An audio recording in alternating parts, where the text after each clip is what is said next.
Emergindo da escuridão estão os dedos espectrais do desconhecido, do insólito e do estranho. Esses apêndices não têm outro propósito senão nos atrair para um abismo ameaçador que nos força a nos resignar aos ecos assombrosos de mistérios que nunca serão resolvidos. Número 20. Balões no mar são um enigma, dizia a manchete de um artigo de jornal de 1967. Isso sugeria algo infantil. Balões sempre foram associados a palhaços, parques de diversões e celebrações. Mas por que a mídia se importaria tanto com uma decoração de festa de aniversário estar no oceano? Isso porque a descoberta dos balões ocorreu durante um período perigoso, quando qualquer artefato poderia ser confundido com uma arma. Afinal, era a época da Guerra Fria.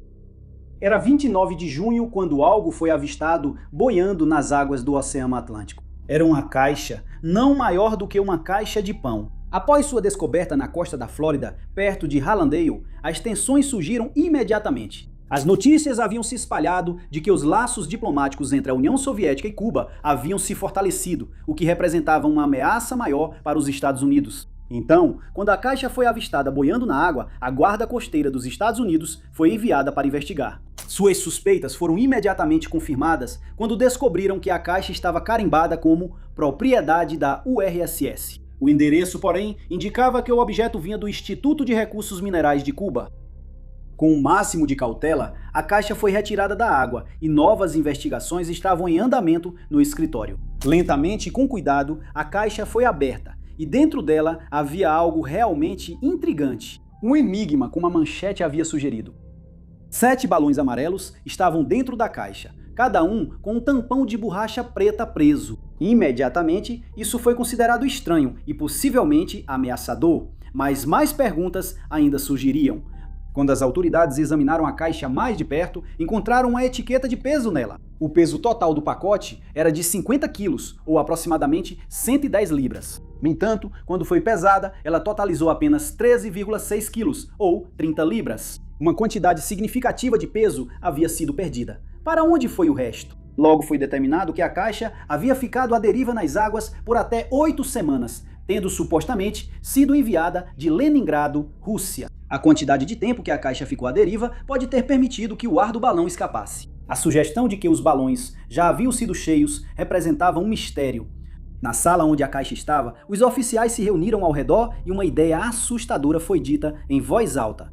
E se os balões estivessem cheios de um gás tóxico? Essa sugestão, é claro, não estava fora do campo das possibilidades. A era da Guerra Fria era violenta e qualquer meio de destruição máxima teria sido explorado por qualquer uma das partes envolvidas. Não seria surpresa nenhuma se a guerra bioquímica fosse empregada. O conceito angustiante foi explorado a fundo e não foram encontradas indicações de venenos ou toxinas nos próprios balões, que já estavam flutuando há bastante tempo. Nenhuma área costeira relatou qualquer indício de envenenamento pelo ar, mas o surgimento dos sintomas pode ter passado despercebido ou sido confundido com um resfriado comum. Sem evidências que sugerissem uma narrativa concreta, os 7 balões amarelos foram arquivados, aguardando mais provas que pudessem indicar algum tipo de explicação. Enquanto isso, a cerca de 200 quilômetros de distância, em Maratona, uma segunda caixa, idêntica à primeira, foi encontrada à deriva. O medo havia retornado. Cientistas foram chamados para investigar o caso e determinaram que o conteúdo que enchia os balões na primeira caixa não era nada além de ar, o que só aprofundou ainda mais o mistério.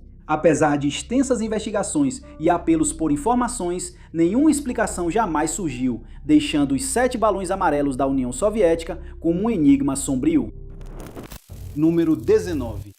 A estranha história dos Tazadai começa na ilha de Mindanao, na isolada província de Cotabato do Sul. Foi em 1971 que o nome Tazadai apareceu pela primeira vez, embora sua descoberta supostamente tenha ocorrido alguns anos antes. Foi somente naquele ano que o caçador local Defal, que estava caçando na floresta de Cotabato do Sul, trouxe uma notícia bizarra para Manuel Elizalde. Elizalde, o chefe da Panamante, a agência do governo filipino dedicada à proteção das minorias culturais do país, ficou perplexo, mas intrigado com as informações que Defal havia lhe trazido. Ele contou ao oficial que, alguns anos antes, enquanto caçava, havia encontrado um grupo misterioso que vivia de maneira primitiva. Após estabelecer contato com o suposto grupo, Defal tornou-se o único meio de comunicação deles com o mundo exterior.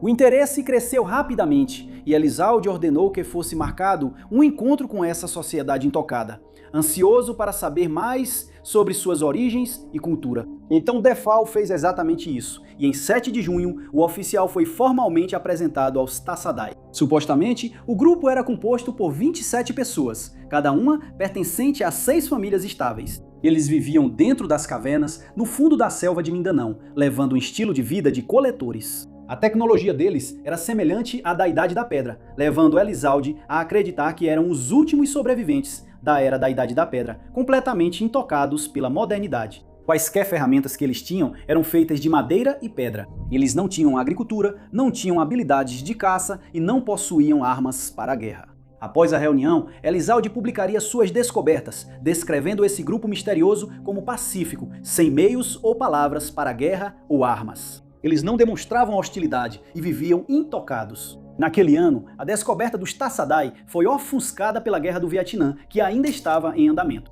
Imagens de violência e manchetes sugerindo novas fatalidades dominavam os jornais. Mas para a National Geographic, essa descoberta dominaria suas próprias manchetes. Uma matéria de capa de 32 páginas na revista National Geographic e um documentário foram lançados um ano depois. Falava sobre os Tassadai, o encontro e sua cultura primitiva. É claro que com as informações sendo divulgadas ao público, ninguém iria deixar a sociedade da Idade da Pedra por conta própria. Supostamente, celebridades como Charles Lindbergh e Gina Lollobrigida foram para as florestas, esperando ver o enigmático grupo. Fotógrafos e jornalistas também dominaram as selvas, relatando, fotografando e perturbando o ambiente. Depois vieram os 11 antropólogos, nenhum dos quais ficava por mais de 6 semanas de cada vez. O acesso estava sendo controlado por Elizalde, que buscava proteger a descoberta enquanto ainda lucrava com ela.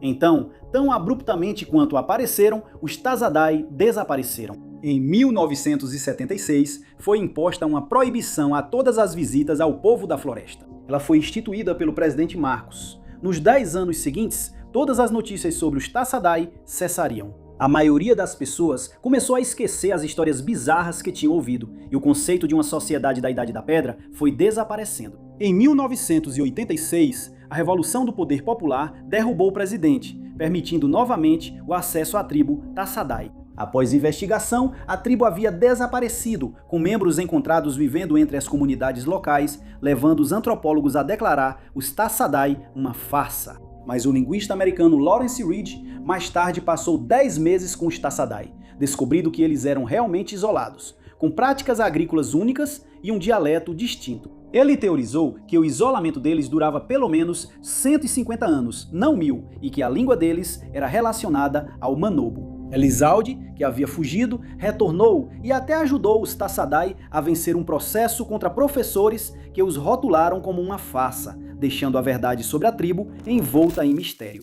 Número 18. Em 2007, um tipo diferente de mistério dominou as manchetes internacionais, com as Ilhas do Canal em destaque. Era 23 de abril quando Ray Boyer, um piloto das Ilhas do Canal do Reino Unido, embarcou no Trailander. Ele estava partindo em um voo de rotina de Southampton e estava a caminho de Alderney, a área mais ao norte da ilha. Quando o voo 4 decolou naquela tarde, tudo parecia estar em ordem. Poucos minutos depois, porém, a sensação de tranquilidade começou a desaparecer, quando o rei e 5 de seus passageiros avistaram algo inexplicável. O avião estava a apenas 30 milhas da ilha e a 4.000 pés de altitude quando eles avistaram aquilo. Pairando a apenas 40 milhas a oeste de Alderney, estava uma nave de formato estranho. Era longa, fina e afiada, com sua cor amarela brilhante se destacando contra o azul do oceano. Esse veículo estranho estava parado a 2.000 pés de altura no céu. Inicialmente, Ray achou que estava muito mais perto do seu avião, não mais do que 10 milhas. No entanto, assim que ele determinou a real distância, as verdadeiras proporções do objeto se revelaram, e ele era gigantesco. Ray e seus passageiros sugeriram que era significativamente maior do que um 737, afirmando que devia ter 1 milha de largura. Mas isso não foi tudo que Ray e seus passageiros viram. Enquanto continuavam a voar passando pela estranha nave, algo mais chamou a atenção deles. Quando se aproximavam de Alderney, um segundo objeto idêntico ao primeiro foi visto nas proximidades. Desta vez, ele pairou sobre Guernsey, mas só permaneceu visível por 9 minutos. Preocupado com o que estava vendo, Ray entrou em contato com o controle de tráfego aéreo do aeroporto de Jersey. Incrivelmente, Ray não foi o único que ligou para relatar uma ou duas naves misteriosas. Patrick Patterson, outro piloto que seguia na direção oposta, tinha visto a mesma coisa.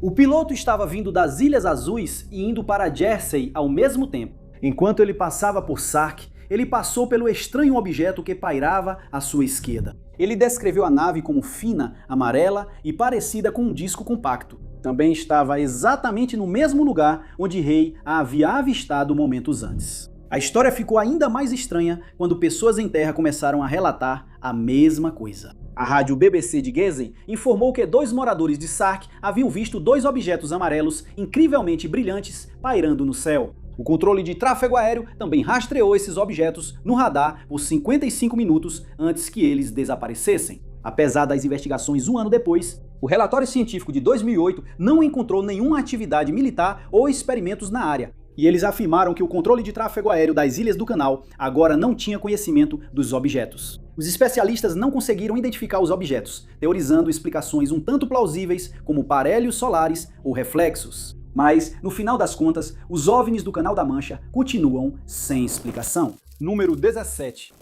Paul Harley era um homem de família. Ele tinha uma esposa, 3 filhos e netos. Em 2014, ele trabalhava como soldador de trilhos, sustentando sua família. Nos anos anteriores, o homem, então com 53 anos, havia desaparecido em várias ocasiões. Diziam que ele sofria com problemas de saúde mental, o que fazia com que ele saísse andando sem rumo, mas ele sempre era encontrado rapidamente e recebia apoio de sua família, que o amava e cuidava dele. Porém, em um domingo, a vida da família Harley mudaria para sempre. Era 28 de setembro de 2014, quando Paul saiu de sua casa na Avenida Whiteford, em Dumbarton. Desta vez, porém, algo estava diferente. O homem decidiu não levar seu celular, cartões bancários ou chaves de casa com ele, como havia feito anteriormente. Assim que a família percebeu que ele não voltaria, eles comunicaram o desaparecimento de Paul à delegacia de polícia. Investigações foram realizadas, mas o homem desaparecido também era um adulto que saiu por vontade própria. Não havia muito o que pudessem fazer para encontrar alguém que simplesmente não queria ser encontrado. As esperanças de encontrar Paul começaram a diminuir à medida que os meses passavam. Mesmo assim, eles estavam desesperados para descobrir o que havia acontecido. Acreditando que seu pai nunca os abandonaria, os filhos fizeram todo o possível para desvendar o mistério. A busca por respostas incluiu o uso de detetives particulares, apelos públicos e até médiuns. A família não acreditava em médiuns, mas estava determinada a usar todos os recursos disponíveis. Alguns desses videntes afirmaram que ele havia, entre aspas, partido, e outros sugeriram que ele estava na água. Ninguém conseguia determinar onde ele estava ou a natureza do seu destino. A busca foi considerada um pesadelo por seus filhos, que ficaram de coração partido com a falta de revelações. Meses se transformaram em anos, e logo o último fragmento de esperança desapareceu. Paul Harley estava desaparecido e ele não queria ser encontrado. Os anos se arrastaram sem novas informações, sem avistamentos e sem corpo. Então, algo bizarro aconteceu. Em 2021, uma foto começou a circular, vinda de Glasgow. A foto era de um homem vestido com roupas quentes, sentado na neve, enquanto flocos caíam ao seu redor. E mesmo sem conseguir ver o rosto dele, a esperança da família de Paul foi reacendida. A instituição de caridade de Glasgow ofereceu abrigo a um homem sem teto em 2018, cuja foto circulou, acreditando-se ser Paul Harley, desaparecido desde 2014. A família dele viajou para Glasgow apenas para descobrir que a foto era antiga. Apesar de possíveis avistamentos, um ativista afirmou que o homem da foto não queria ser encontrado, mas não pôde confirmar se era Paul. Paul desapareceu dias antes de uma mudança planejada, tornando seu desaparecimento ainda mais intrigante. Número 16. Em 2019, o desenvolvimento de uma crise crescente, o início da pandemia, dominou as manchetes dos noticiários. No México, porém, o medo que se sentia era bem diferente. Algo realmente sinistro havia tomado as ruas, espreitando nas sombras e aterrorizando os cidadãos. Os habitantes de Correda, no município de Chiapas, ficaram sem dormir, espiando pelas janelas e tremendo a cada barulho. A cidade estava com tanto medo que ninguém saía de casa depois de escurecer.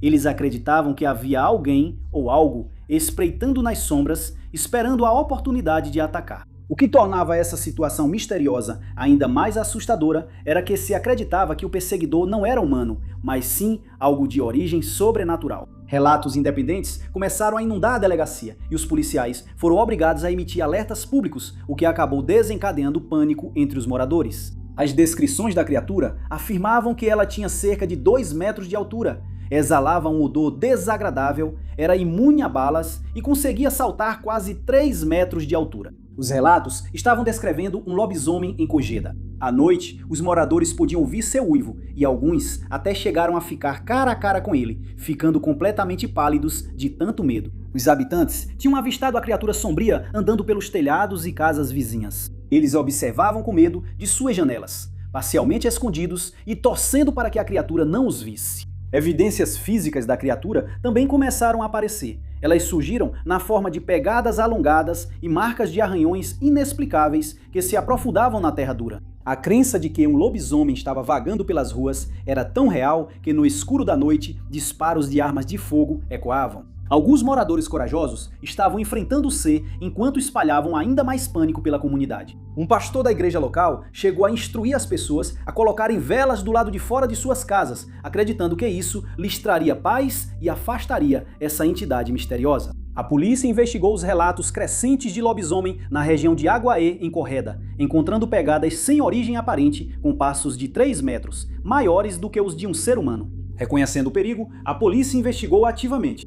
Em abril de 2023, policiais em Barrio Nuevo responderam a uivos e avistamentos de lobisomem. Eles testemunharam uma criatura que pulou uma cerca de 2 metros e andou pelos telhados, confirmando os relatos dos cidadãos.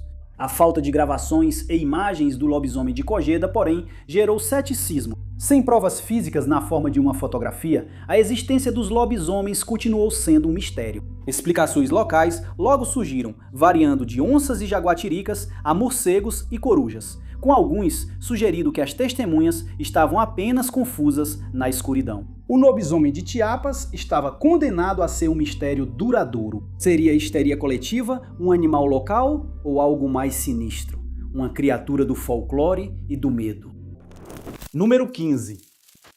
O que realmente caiu em Virgínia, Brasil? Essa é a pergunta que virou assunto na cidade em 1996, durante um incidente de Virgínia, o próprio Roswell do Brasil, que deixou a comunidade preocupada e em busca de respostas que nunca encontrariam. A cidade, em Minas Gerais, no sudeste do Brasil, tinha 100 mil habitantes, e uma parte significativa deles começou a fazer afirmações bizarras, o que levou a uma ampla cobertura da mídia e a uma investigação minuciosa. Tudo começou no dia 13 de janeiro de 1996, quando Carlos de Souza estava indo para Minas Gerais, vindo de São Paulo. Ele pretendia se encontrar com alguns amigos para passar o dia.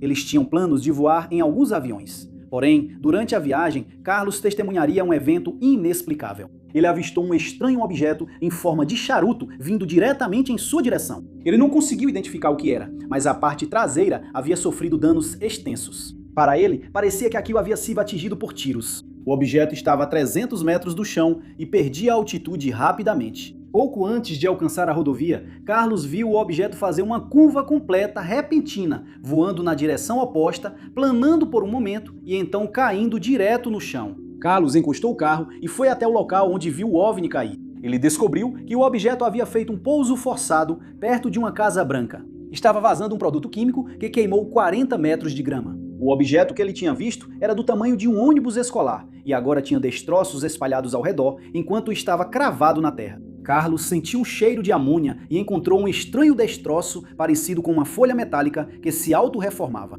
Os militares chegaram e o mandaram sair dali. Uma semana depois, estudantes viram uma criatura perto do ginásio, mas os militares rapidamente bloquearam a área. Naquela mesma tarde, um grupo de 3 mulheres afirmou ter visto uma criatura bípede de origem não terrena.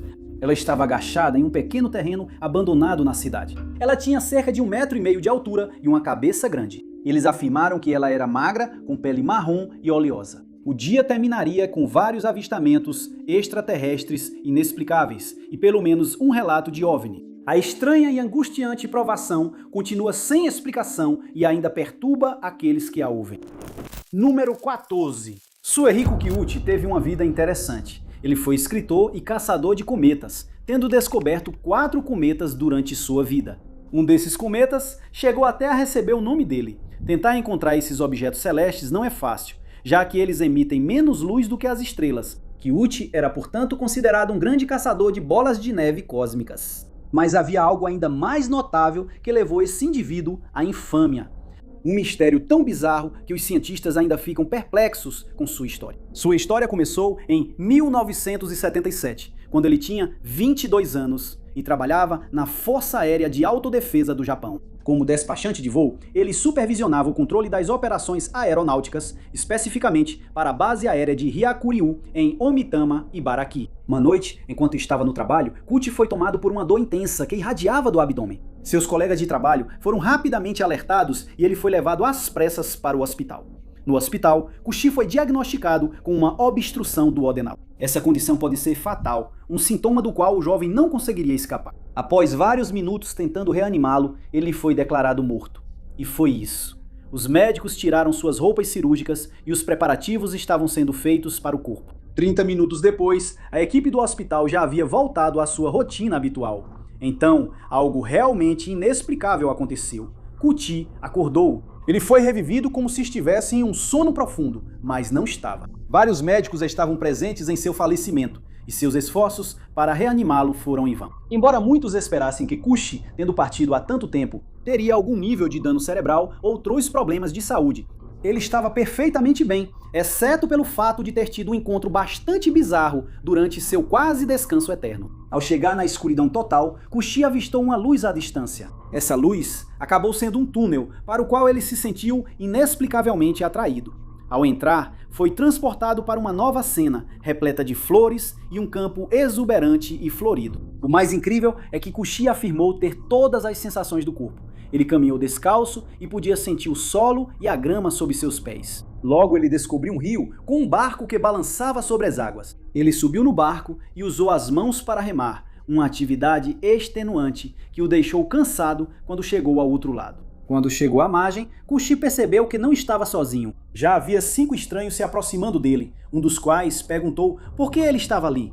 O homem ficou tão surpreso que não conseguiu falar, e ele mesmo não sabia a resposta. A mulher do grupo o conduziu até uma montanha, e foi lá que ele descobriu quem eram esses estranhos. Eles eram seu primo falecido e seus avós. Após essa revelação, Kushi se deparou com um rosto na montanha que lhe disse algo que ele não conseguiu se lembrar. Momentos depois, Kushi se viu acordando no hospital. Supostamente, ele podia sentir que sua respiração e batimentos cardíacos haviam cessado, mas ainda não tinha retornado ao seu corpo físico. Sua família, que o cercava com o rosto banhado em lágrimas, não conseguia ouvir uma palavra do que ele dizia. Kushi chegou a seguir sua mãe para fora do quarto e ouviu ela conversando com suas irmãs, informando-as sobre o seu falecimento. Quando Kuti voltou à vida e a família ficou atônita, ele conseguiu se lembrar da conversa que ouviu sua mãe ter com suas 2 irmãs.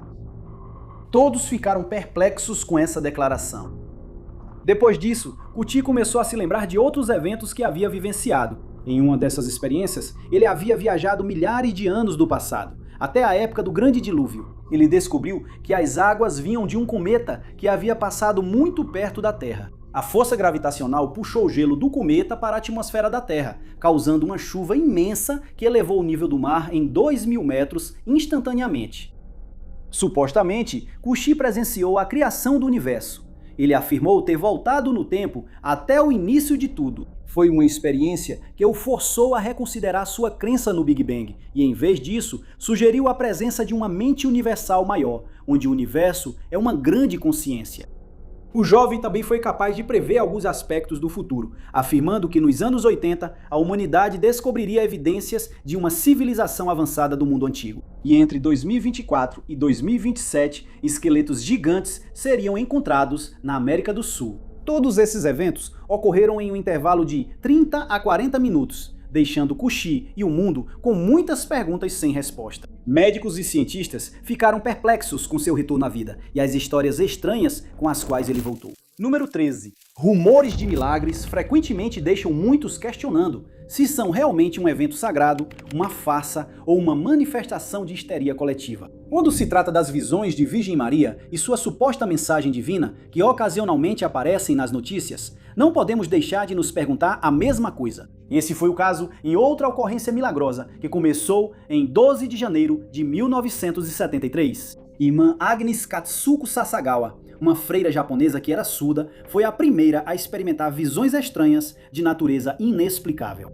Naquele dia, ela viu um raio de luz brilhante emanando do tabernáculo, uma caixa ornamentada e trancada que simbolizava a presença de Deus entre as pessoas. Foi algo misterioso e certamente deixou a irmã Agnes em choque. Com o tempo, a lembrança disso foi desaparecendo de sua mente. Mas 2 dias depois, a luz misteriosa reapareceu, marcando o início de uma série de fenômenos bizarros que ela ainda iria vivenciar. No dia 28 de junho, a freira foi acometida repentinamente pelo que parecia ser estigmas, feridas que aparecem aleatoriamente na pele de uma pessoa, geralmente correspondendo aos ferimentos da crucificação. A ferida apareceu em sua mão esquerda e tomou a forma de uma cruz.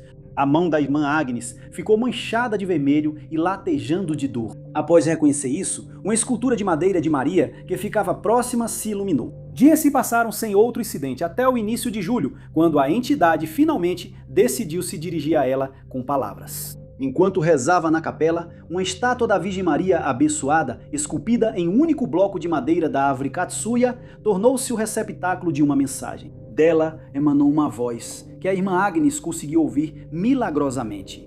A voz afirmou que sua surdez logo seria curada. Ela também foi instruída a rezar em reparação pelos pecados dos homens e relatar à sua superiora tudo o que havia testemunhado. No mesmo dia, outras irmãs da igreja perceberam um líquido vermelho escorrendo da mão da estátua.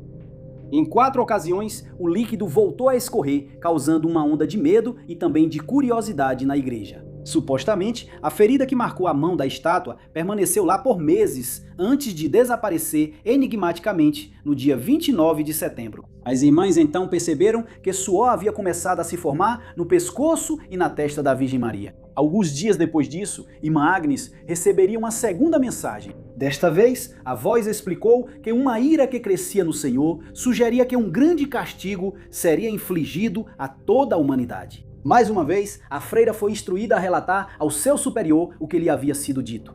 No dia 13 de outubro, irmã Agnes receberia sua terceira e última mensagem da aparição, que foi chamada de Nossa Senhora de Akita. A voz começou afirmando que a mensagem seria encaminhada ao seu superior. Ela supostamente explicou que os homens não se arrependem nem melhoram a si mesmos, e por isso o Pai estaria infligindo um grande castigo à humanidade. A freira afirmou que a voz lhe disse que um demônio colheria muitas almas e não haveria perdão para o aumento dos pecados. As palavras levadas ao restante das irmãs e à sua superiora provocaram medo. Era ameaçador e o que tornava tudo ainda mais angustiante era o suposto fluido vital que escorreria dos olhos da estátua pelos próximos 6 anos antes de parar abruptamente. Uma investigação foi iniciada sobre esse evento e a Igreja Católica Japonesa o reconheceu como autêntico. Eles acreditavam que era um acontecimento sagrado, mas os membros da comunidade científica não conseguiam entender. O que realmente aconteceu aqui? Foi tudo uma farsa, como muitos desses casos acabam sendo? Ou havia algo mais sinistro e ameaçador em jogo aqui? Número 12.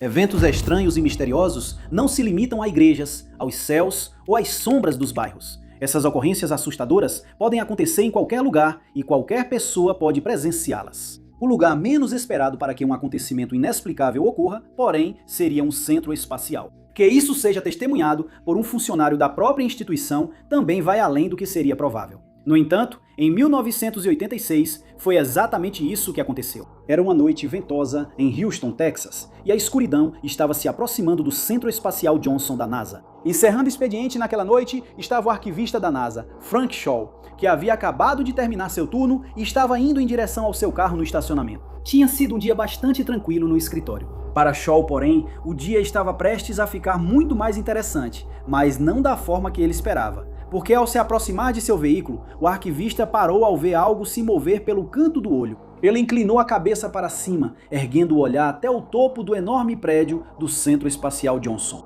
Ele semicerrou os olhos para algo, algo que fez um arrepio percorrer sua espinha, e desejou ter entrado em seu carro mais rápido. No topo havia uma visão que não inspirava nada além de terror. Era uma criatura nunca antes vista, grande e preta como a noite. Tinha enormes asas de morcego, parecendo uma gárgula. Paralisado de pânico, Shaw não conseguiu fazer nada além de encarar aquilo. Era como se todos os pesadelos tivessem se manifestado bem diante de seus olhos, e o medo que os acompanhava percorria todo o seu corpo. A criatura pareceu notar Shaw, e seus olhos penetrantes se fixaram nos dele. O arquivista afirmou mais tarde que parecia que a gárgula estava se divertindo com o pânico que havia causado. A criatura então abriu suas asas e emitiu um som crepitante enquanto voava noite adentro. Vários minutos se passaram antes que o homem conseguisse se acalmar o suficiente para se mover. Ele entrou em seu carro, tremendo, e começou a viagem de volta para casa. Em casa, a família estava esperando por sua chegada.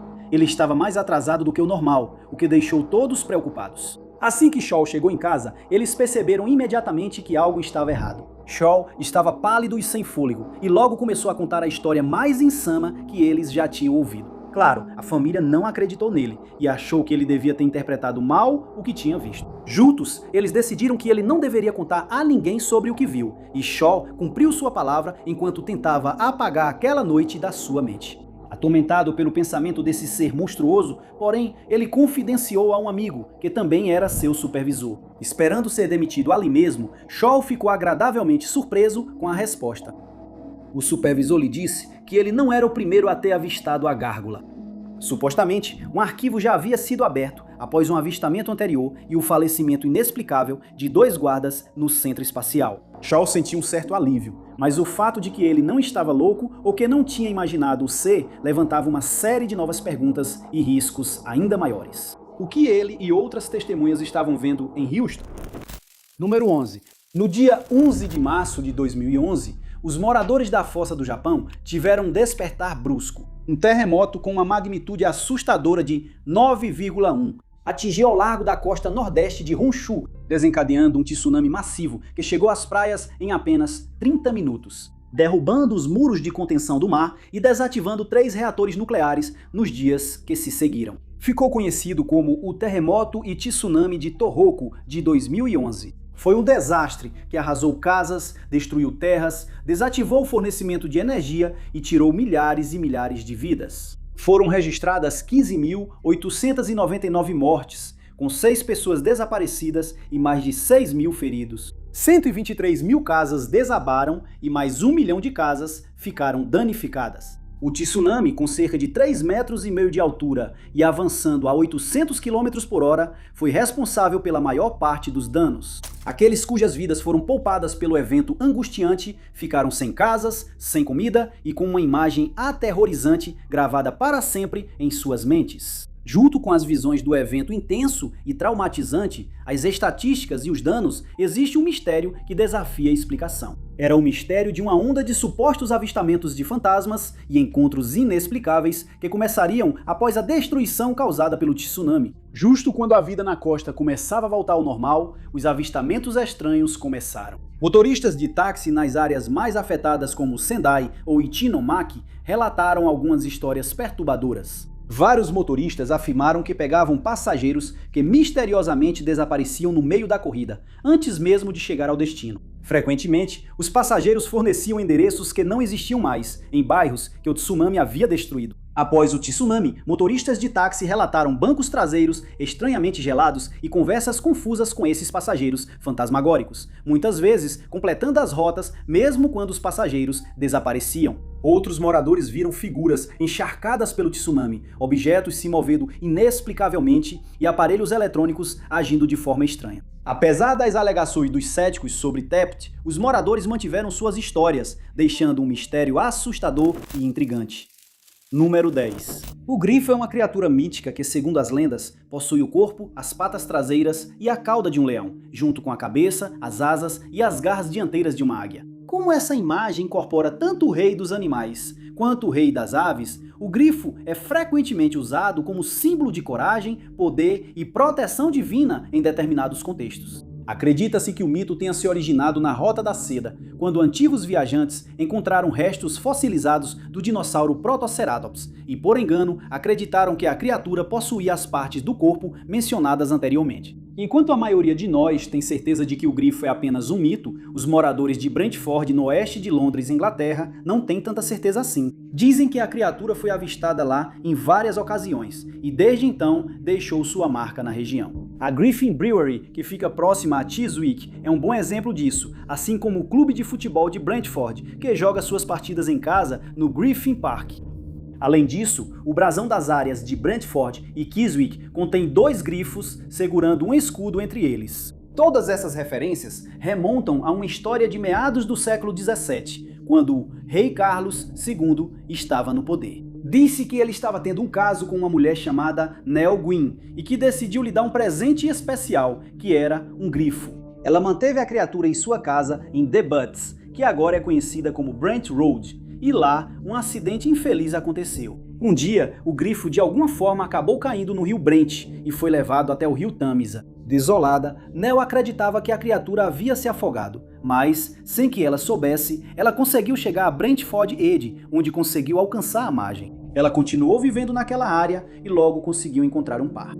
A segunda parte da história é que anos depois, outro grifo foi trazido para a região por Joseph Banks, depois que ele visitou uma ilha exótica com o capitão James Cook. O grifo dele então conseguiu escapar e encontrou o grifo de Nell.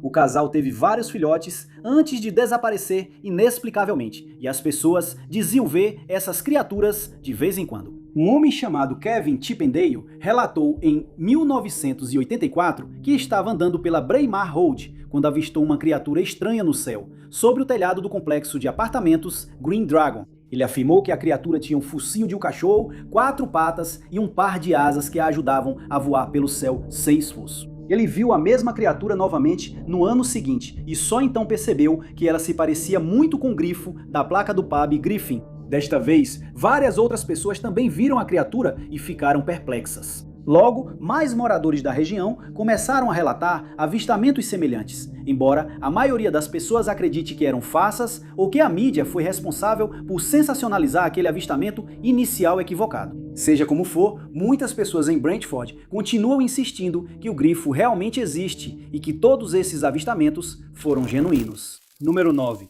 Em 1999. O professor Alexander Shuvarov, da Universidade Estadual da Basquíria, na Rússia, fez uma descoberta notável enquanto ele e alguns amigos exploravam a vila de Chander, nos Urais do Sul. Shuvarov havia lido relatos históricos afirmando que grandes lajes de pedra já existiram naquela área, e o grupo começou a procurar evidências disso. Eles acabaram procurando debaixo da varanda de uma casa na região e fizeram uma descoberta notável depois de serem informados de que uma dessas pedras havia sido usada como fundação para a varanda há muito tempo. Disseram a ele que a laje continha estranhas inscrições indecifráveis e seu interesse foi imediatamente despertado. Ao encontrar a pedra, ele a nomeou Dashka, em homenagem à sua neta, mas ela também é conhecida como Pedra do Mapa dos Urais ou Pedra do Criador. Ao desenterrar a laje, ela foi examinada mais de perto e foi confirmado que realmente continha inscrições e entalhes. Acredita-se que ela tenha cerca de 120 milhões de anos, e os pesquisadores ainda estão tentando descobrir quem a criou.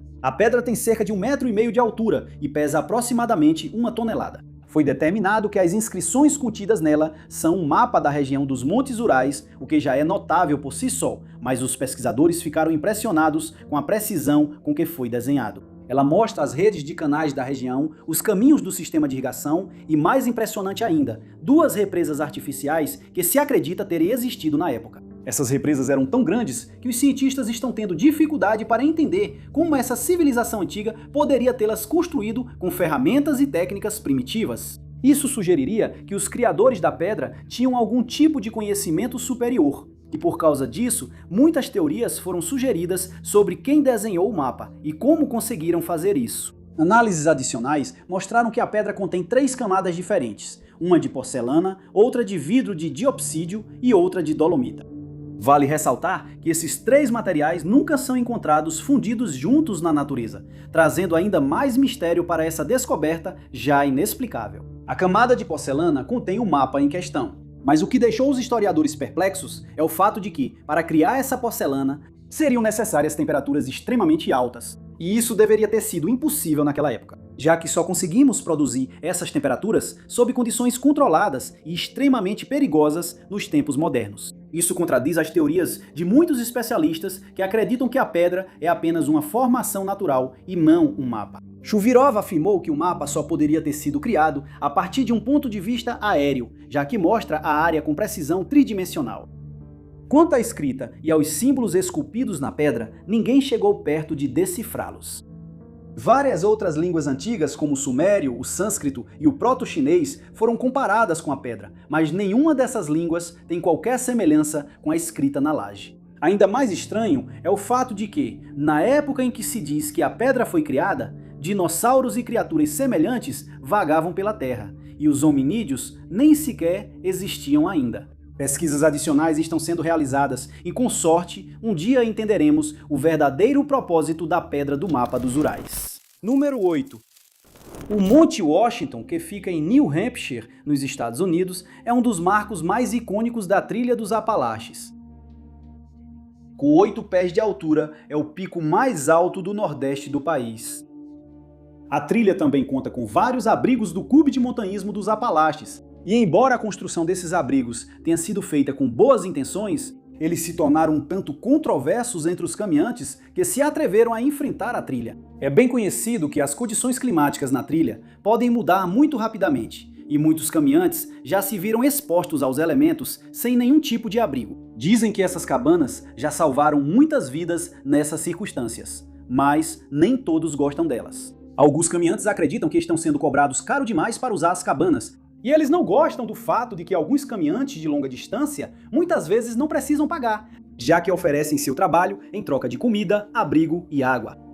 As cabanas estão nessas áreas há mais de 5 anos, existindo até mesmo antes da Trilha dos Apalaches, que foi concluída em 1937. No início, as cabanas foram construídas como abrigos rudimentares por pessoas que passavam pela região, mas com o tempo foram reformadas até se tornarem as cabanas que podem ser encontradas lá hoje. As cabanas mais conhecidas podem ser encontradas em Greenleaf, Lonesome Lake, Gailey Head, Zealand Falls e Lakes of the Clouds. Foi esta última cabana, que ficava na maior elevação, que um evento estranho ocorreu em meados da década de 1930. Mas tudo começou em 1900, quando 2 excursionistas, Alan Ormsby e William B. Curtis, estavam cruzando a trilha. Como acontece com frequência, as condições climáticas na região pioraram repentinamente sem aviso, e eles foram pegos por uma tempestade feroz que tirou suas vidas quando não conseguiram encontrar abrigo. Após isso, decidiu-se que uma cabana precisava ser construída para evitar tragédias semelhantes no futuro. Essa cabana acabou sendo substituída pela cabana AMC, que ainda está de pé hoje, apesar da história assustadora que está ligada a ela. Por volta de 1935, um membro da equipe da AMC, conhecido apenas como George, foi enviado para inspecionar a cabana antes que ela pudesse ser aberta após o fim da temporada de inverno. Ele foi orientado a procurar qualquer dano na cabana e relatar suas descobertas aos seus supervisores por meio de um rádio comunicador. Quando ele chegou, não encontrou nenhum dano aparente, pois as janelas ainda estavam tapadas com tábuas e o clima frio aparentemente não havia causado nenhum efeito no prédio. Por volta do meio-dia daquele dia, o restante da equipe chamou o George pelo rádio para saber o que ele havia encontrado, mas não obtiveram resposta, o que não era incomum. Eles pensaram que George poderia ter decidido fazer uma caminhada, mas quando ainda não conseguiram contato com ele até às 20 horas, começaram a ficar preocupados. Foi decidido que uma equipe seria enviada à cabana pela manhã para verificar como George estava. Quando chegaram, encontraram a mochila e os equipamentos dele na cabana, e na mesa da cozinha encontraram o rádio dele. Ainda tinha bastante bateria, e eles não conseguiam entender por que ele não havia respondido no dia anterior. Eles vasculharam a cabana, mas não encontraram sinal de George. Então começaram a procurar do lado de fora, mas sem sucesso. Por fim, alguém ouviu um barulho vindo da cozinha e, ao investigar, encontrou George encolhido debaixo da pia com um machado agarrado ao peito. Ele estava claramente apavorado e implorou para o resto da equipe tirá-lo dali. Mais tarde, ele explicaria que ao chegar à cabana estava exausto e assim que entrou, começou a conferir seus suprimentos enquanto recuperava o fôlego. Mas então, ele sentiu como se alguém estivesse observando e percebeu uma presença se aproximando por trás. Quando ele se virou, viu um rosto distorcido olhando para ele através de uma das janelas do refeitório, que ainda estavam tapadas com tábuas. Para seu horror, ele percebeu que o mesmo rosto o espiava de cada uma das janelas e que pareciam estar derretendo através do vidro e entrando na cabana. Ele correu e se escondeu debaixo da pia da cozinha, onde foi encontrado mais tarde, e nenhuma explicação jamais foi encontrada. Número 7. Estar envolvido até mesmo em um pequeno acidente de carro pode ser uma experiência traumática, mesmo quando não há ferimentos. Na maioria dos casos, esses acidentes são apenas isso, acidentes, mas parece que alguém em Nebraska tem causado colisões de propósito e essa pessoa ainda não foi identificada. Essas colisões ocorreram na rodovia 36, em Bennington, e todos os envolvidos relataram o mesmo detalhe à polícia. Eles afirmaram que um homem estranho, que nunca tinham visto antes, apareceu de repente como se tivesse surgido do nada, apenas para desaparecer novamente logo depois. Um homem chamado Kyle Sorensen afirmou que estava dirigindo pela rodovia com sua esposa certa noite quando, de repente, avistou uma bicicleta infantil no meio da estrada. Ele não conseguiu desviar a tempo e acabou atingindo a bicicleta, e para seu alívio, nenhuma criança estava andando nela. Ele parou o carro e estava prestes a sair para inspecionar os danos em seu veículo e procurar uma explicação para a presença da bicicleta ali, quando avistou algo estranho em seu retrovisor. Um carro estava estacionado a uma curta distância na Pawnee Road, e assim que Kyle o viu, o motorista ligou o motor e se aproximou. Ele parou atrás do carro de Kylie, saiu e começou a caminhar em direção ao veículo de Kylie. Quando perguntado o que estava fazendo ali, ele afirmou que queria muito verificar se Kyle e seus passageiros estavam bem, mas não conseguiu explicar por que estava esperando exatamente naquele local com o motor do carro desligado. Kyle ficou desconfortável com a situação e decidiu sair dali. Mas, enquanto fazia isso, sua esposa olhou para trás e viu o mesmo homem derramando óleo na superfície da estrada. Eles decidiram não voltar e informaram a polícia sobre o acidente e as ações estranhas do homem enquanto estavam indo embora. Ele está convencido de que o homem causou o acidente de propósito e que estava derramando óleo na estrada para provocar outro.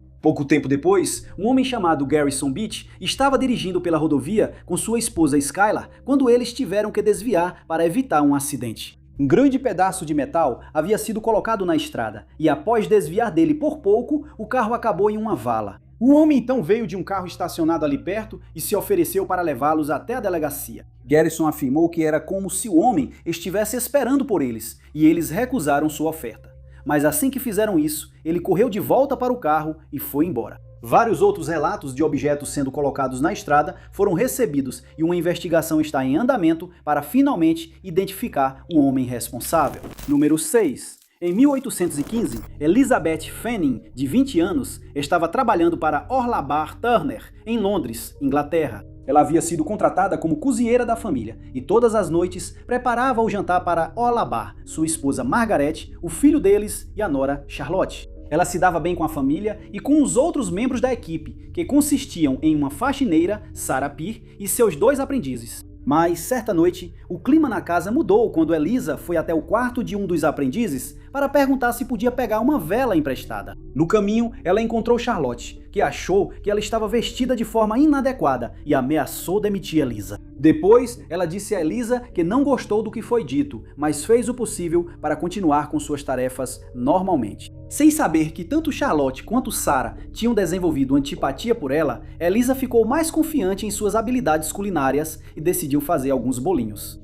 Ela pediu fermento à cervejaria local. Depois disso, Charlotte pediu que ela preparasse bife, batatas e bolinhos para o jantar daquela noite e acrescentou que os aprendizes comeriam torta de carne. Ela preparou a torta primeiro, antes de começar a fazer os bolinhos, e então levou a torta à padaria para ser assada. A família geralmente se sentava para comer às 3 da tarde, então ela deixou os bolinhos ao lado do fogo para crescerem. Mas quando ela voltou para casa, ficou desapontada ao ver que os bolinhos não tinham crescido. Ela fez tudo o que pôde para resolver o problema, mas o resultado foram 6 pequenos bolinhos que ficaram queimados. A família pareceu não ligar muito e comeu os bolinhos mesmo assim, e Lisa também comeu.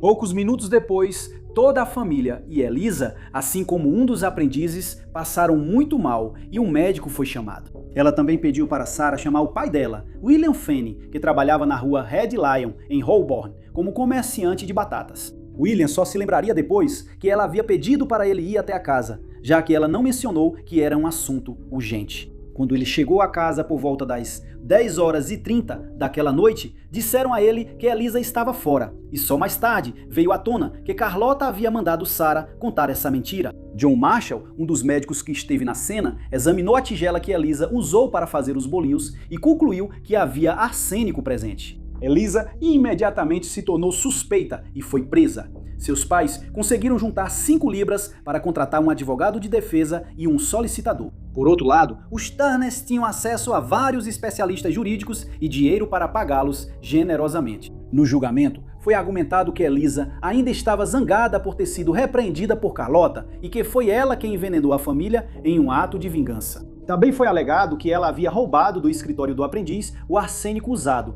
Foi observado que o arsênico havia sumido 2 semanas antes, mas Elisa afirmou que isso não era verdade e pediu que um dos aprendizes a apoiasse, mas o tribunal se recusou a ouvi-lo. O médico que atendeu a cena afirmou que testemunharia que Elisa também havia sido envenenada. Mas, novamente, o tribunal se recusou a ouvir seu depoimento, apesar de ele ser um cirurgião respeitado. Para o choque de todos, Elisa foi condenada à execução. Muitas pessoas da região fizeram petições para que o veredito fosse alterado, mas seus apelos não foram ouvidos. Mais tarde, após uma investigação adicional, veio à tona que provas haviam sido omitidas do julgamento e que houve conluio para que Elisa fosse executada. A inocência dela foi provada quando descobriram que nem o fermento, nem o leite usados para fazer os bolinhos continham arsênico. E em 1928, o filho dos Turner, Robert, confessou que ele era o culpado. Mas o sobrinho dele, mais tarde, fez a mesma confissão, então o verdadeiro culpado continua desconhecido. Número 5. Túmulos podem ser muito interessantes de visitar, já que muitas vezes ficamos pensando em como viveram as pessoas enterradas ali antes de morrer. Na maioria dos casos, as lápides contêm pelo menos algumas pistas sobre como eram suas vidas, como quando nasceram, se tinham cônjuges e filhos e quando faleceram. Mas algumas lápides dão origem a mistérios inexplicáveis quando são descobertas, como é o caso do túmulo de um indivíduo chamado o Druida de Colchester. Vale ressaltar que, há muito tempo, a palavra druida era frequentemente usada para descrever alguém que tinha experiência com medicina, e não a imagem de feiticeiros que a palavra evoca hoje em dia. A lápide foi descoberta na vila de Stanway, perto de Colchester, em Essex, na Inglaterra, em 1996, por um grupo de pesquisadores que trabalhava na região. A sepultura foi datada da Idade do Ferro e acredita-se que o homem que foi enterrado ali faleceu por volta do ano 50 d.C. Embora a idade do local da sepultura e as inscrições na pedra já fossem muito intrigantes, foi o que foi encontrado dentro que realmente empolgou os pesquisadores. Eles descobriram um manto adornado com diferentes broches, o jogo de tabuleiro com peças de vidro, um coador de chá e alguns bastões de metal. Mas a descoberta mais notável foi um conjunto de instrumentos médicos que se acredita serem os mais antigos já encontrados. Entre eles havia um bisturi, pinças, ganchos e uma serra cirúrgica, fortalecendo ainda mais a teoria de que o homem tinha algum tipo de experiência com medicina. Quanto às hastes de metal, acredita-se que eram usadas para adivinhação, também conhecida como radiestesia, e presume-se que uma conta de Azevite que foi desenterrada teria sido considerada como possuindo propriedades mágicas enquanto o druida estava vivo. Isso sugere que o homem pode ter sido um druida, adivinho ou curandeiro. E se ele fosse de fato um druida, esse seria o único túmulo de druida britânico já descoberto. Na época em que o homem teria vivido, vários druidas moravam em Anglesey, mas tiveram um destino infeliz. Após a revolta ordenada pela rainha Boudica ter sido concluída, o imperador Cláudio decidiu que todos os druidas tinham que ser eliminados. E suas casas, terras e propriedades foram destruídas, deixando pouquíssimas evidências de que eles sequer existiram. Portanto, se algum dia for comprovado que este túmulo pertence a um druida, isso seria uma descoberta notável. Infelizmente, os especialistas atualmente não têm como provar isso e a identidade do homem permanece desconhecida. Pesquisadores vêm estudando o túmulo e os itens encontrados junto a ele há mais de uma década, e enquanto muitos estão cada vez mais certos de que o homem era um druida, outros acham que ele provavelmente perdeu a vida. Durante a invasão romana da Grã-Bretanha, que ocorreu em 43 d.C., não há dúvida de que mais pesquisas serão realizadas e que todos os esforços serão feitos para identificar o druida. Mas, por enquanto, só podemos especular sobre quem ele era e do que vivia há todos aqueles séculos atrás. Número 4. Deve ser incrivelmente empolgante encontrar uma pedra antiga contendo inscrições de tempos passados. Mas esse tipo de descoberta também pode ser muito frustrante quando os pesquisadores percebem que não conseguem traduzir a escrita, que a mensagem gravada na pedra provavelmente nunca será conhecida. Esse é o caso da escrita Olmeca, que foi descoberta em uma pedra vertical de 4 toneladas no México. A descoberta, como tantas outras, foi feita completamente por acaso. E os pescadores que a encontraram em 1986 jamais poderiam prever que sua descoberta continuaria a intrigar os cientistas por décadas. A pedra foi encontrada em um pequeno povoado de pescadores em La Mojara, perto de Veracruz. E assim que os especialistas começaram a estudá-la, perceberam que tinham uma tarefa difícil pela frente. A escrita Olmeca encontrada na pedra é tão antiga que apenas uma pequena parte pode ser decifrada, e o restante continua sendo um mistério. Acredita-se que a escrita pictográfica tenha cerca de 2.000 anos, já que esse tipo de escrita era usado na região naquela época, após evoluir dos escritos da civilização Olmeca. 2 arqueólogos, John Justison, da Universidade Estadual de Nova York, em Albany, e Terence Kaufman, da Universidade de Pittsburgh, estudaram a pedra extensivamente. Eles conseguiram usar a escrita como algo semelhante a uma pedra de Roseta, que ajudou os historiadores a decifrar os hieróglifos egípcios após sua descoberta. E ao fazer isso, eles conseguiram descobrir semelhanças entre a escrita na pedra e a utilizada pelos maias, incluindo registros de calendário e sistemas numéricos. Mas a pedra contém muita escrita que foi gravada nela em 21 colunas, tornando-se o texto mais longo desse tipo já encontrado. As partes que foram decifradas contam a história de um rei que subiu ao poder após um longo período de guerras e rituais. Eles descobriram que a escrita contém algumas características muito interessantes, como os mesmos símbolos aparecendo no final e no início de algumas colunas, sugerindo que serviam como um tipo de sinal de abertura e fechamento de cláusulas. Embora algum progresso tenha sido feito, os pesquisadores tiveram muitos desafios a superar. Eles precisavam descobrir como essas palavras eram produzidas, ou corriam o risco de fazer uma tradução incorreta. Por isso, ela foi comparada a muitos dos idiomas que eram comuns na região na época, e essa tradução parcial foi feita. Embora parte da escrita tenha sido decifrada, grande parte do texto da pedra ainda permanece um mistério, e espera-se que mais avanços sejam feitos no futuro. Para que isso aconteça, os especialistas esperam que mais artefatos contendo a mesma escrita sejam encontrados, e que eles possam ser usados para desvendar o restante da história do rei. Por enquanto, porém, essa descoberta notável permanece enigmática, e só o tempo dirá se algum dia conseguiremos descobrir quem gravou essas palavras na pedra e qual era seu verdadeiro propósito.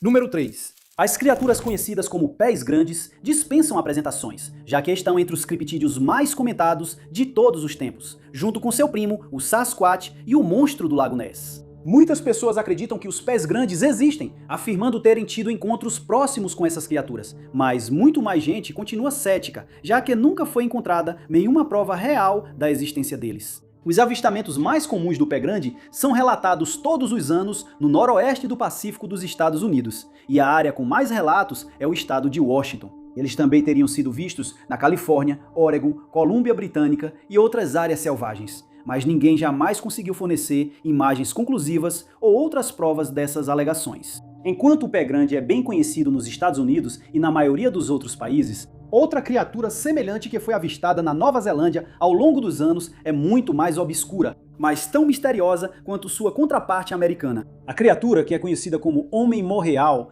pode ser encontrada em lendas maoris de muito tempo atrás, nas quais é descrita como um animal parecido com um macaco que ficava de pé sobre as patas traseiras. Testemunhas dizem que ele tem pelos desgrenhados por todo o corpo e que parece ter força superior à dos humanos, já que é muito maior do que o homem médio. Em um esforço para encerrar o caso do Homem Moeou de uma vez por todas, o investigador paranormal Mark Koppel decidiu procurar a criatura e espera encontrar provas de sua existência em algum lugar nas florestas da Nova Zelândia. Ele diz que tomou essa decisão em 2015, depois de passar um tempo na natureza selvagem do Matagal de Coromandel. Ele afirmou que certo dia, enquanto fazia uma trilha, se deparou com algumas pegadas estranhas que não conseguiu identificar. As pegadas foram encontradas em áreas quase inacessíveis e mostravam que, seja qual fosse a criatura que as fez, parecia andar sobre as patas traseiras. Logo após a descoberta, Mark começou a ouvir sons de uma criatura bípede pesada andando pela área. E ele começou a se sentir desconfortável ao ter certeza de que alguém ou algo estava observando e seguindo ele. Ele fez moldes das pegadas e começou a usar câmeras em primeira pessoa na esperança de conseguir ver o homem moeu. Desde então, ele passou muito tempo na península de Coromandel, na Ilha do Norte, e relatou outras descobertas. Em várias ocasiões, ele se assustou ao ouvir sons de uma criatura gritando ou possivelmente chamando, e o som era diferente de tudo que ele já tinha ouvido de qualquer outro animal em sua vida. Ele também descobriu vários outros pares de pegadas. E, em uma ocasião, algo começou a jogar pedras nele de dentro da vegetação densa, mas ele não conseguiu ver quem era o responsável. Ele então começou a ouvir sons de batidas de madeira, que geralmente são associados ao pé grande. O som é semelhante ao de um instrumento de madeira, como um taco de beisebol, sendo batido contra uma árvore, e especialistas sugeriram que isso pode servir como um aviso ou um método de comunicação entre as criaturas. Testemunhas relataram encontros com o homem Morrigan por muito tempo, e muitos foram avisados pelos Maori para não se aventurarem na floresta, pois poderiam encontrar um morral e nunca mais voltar. Também houve muitos avistamentos nos dias atuais, mas segundo Mark, essas testemunhas não quiseram compartilhar suas experiências por medo. Agora, ele planeja filmar um documentário sobre a criatura, mas os esforços de arrecadação de fundos para esse fim têm sido decepcionantes. Alguns pesquisadores sugerem que o Homem Mohigan nem sequer existe e que é apenas um conto fictício que espelha o do pé grande. Outros continuam firmes em afirmar que o viram e que é apenas uma questão de tempo até que uma dessas criaturas seja encontrada, para que sua existência possa finalmente ser confirmada. Número 2. Frederico Hamilton Temple Blackwood, o primeiro marquês de Dufferin e Ava, é mais lembrado pela versão abreviada de seu nome, Lord Dufferin. Ele nasceu em junho de 1826 e se tornou um estadista, viajante experiente e, mais tarde, governador-geral do Canadá e vice-rei da Índia. Ele viajou pelo Oceano Atlântico Norte e, mais tarde, publicou suas memórias da viagem, o que fez com que ele se tornasse uma espécie de celebridade. Em 1860, ele se tornou comissário na Síria. Depois disso, se tornou chanceler do Ducado de Lancaster. De acordo com aqueles que o conheciam, ele era um diplomata nato, mas frequentemente enfrentava problemas financeiros, pois tinha o hábito de viver além de suas posses. Seus bens já haviam sido todos hipotecados e, em 1875, ele estava endividado em cerca de 300 mil libras. Depois de vender algumas de suas propriedades para pagar essas dívidas, ele se aposentou do serviço diplomático em 1896 e, 6 anos depois, faleceu em sua casa em Bangalore, na Índia. Mas ele também é conhecido por um incidente estranho que aconteceu em 1849. Na época, ele havia sido convidado para ficar na casa de um amigo na Irlanda e aceitou prontamente. Certa noite, ele acordou assustado e percebeu uma sensação de inquietação que o deixou agitado e incapaz de voltar a dormir. Ele decidiu olhar pela janela, já que via que tudo lá fora estava iluminado pelo luar, e esperava que isso restaurasse sua sensação de calma, mas estava enganado. Ele imediatamente avistou um homem nas sombras e conseguiu perceber que ele carregava algo pesado em um dos ombros. O homem avançava lentamente devido ao peso do objeto, mas por fim chegou à frente da casa, onde Dufferin pôde vê-lo com mais clareza. E ele ficou chocado ao perceber que a figura estava carregando um caixão. Antes que ele tivesse a chance de reagir, o homem parou e olhou diretamente para ele. Seu rosto era supostamente tão grotesco que Dufferin ficou surpreso e permaneceu paralisado enquanto o homem seguia seu caminho. Dufferin voltou para a cama, mas não conseguiu esquecer a cena macabra e não dormiu mais naquela noite. Na manhã seguinte, ele perguntou ao amigo sobre o incidente, mas ele não soube explicar. Ele não conhecia ninguém com aquela descrição e não tinha ouvido falar de nenhum funeral realizado na região. Dufferin fez o possível para esquecer o encontro, mas anos depois, a lembrança voltaria nítida como se fosse ontem. Enquanto servia como embaixador na França, Dufferin visitou o Grand Hotel em Paris em caráter oficial. Ele foi direcionado para um grande elevador, onde autoridades o aguardavam e pretendiam usar o elevador para ir até uma sala de reuniões. Mas quando as portas se abriram, Dufferin ficou chocado ao ver o mesmo homem do jardim dentro do elevador, e ele se recusou a entrar. Ele disse que havia esquecido algo e pediu para o restante do grupo seguir sem ele. Ele pretendia perguntar à recepcionista quem era aquele homem, mas antes que pudesse fazer isso, o elevador despencou dos andares superiores e sua vida foi poupada, enquanto as outras autoridades perderam a vida. Muitas pessoas afirmam que isso nunca aconteceu e que tudo não passa de uma história inventada, mas foi observado que o próprio Dufferin costumava contar essa história, acrescentando que o homem em questão nunca foi identificado. Número 1.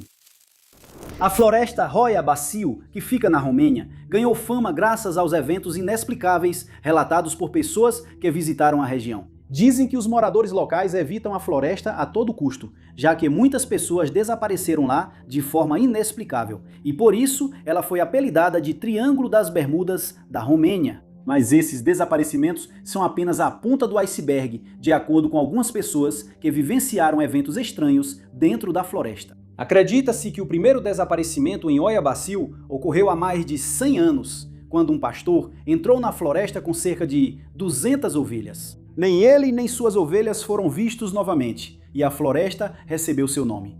Nos tempos modernos, pessoas que vivem perto da floresta relatam ver luzes estranhas emanando de dentro. E isso deu origem ao boato de que as luzes são os espíritos de fazendeiros que viveram e morreram na região há muito tempo. Outros que ignoraram os avisos e se aventuraram lá dentro relataram que imediatamente começaram a se sentir desconfortáveis e irritados por razões que não conseguiam explicar. Eles acrescentaram que sentiram como se estivessem sendo observados e, em algumas ocasiões, pessoas saíram de entre as árvores após algumas horas, acreditando que tinham ficado na floresta por apenas alguns minutos. Alguns visitantes sentiram enxaquecas assim que pisaram na floresta, enquanto outros, de repente, desenvolveram uma erupção cutânea sem motivo aparente. Também houve muitos relatos de pessoas que voltaram com marcas de queimaduras e arranhões no corpo, que ninguém conseguiu explicar. Alguns começam a sentir náuseas quanto mais se aprofundam na floresta e relatam que não conseguiram pedir ajuda, pois todos os seus dispositivos eletrônicos pararam de funcionar. Depois, há os avistamentos estranhos que foram relatados por muitas pessoas.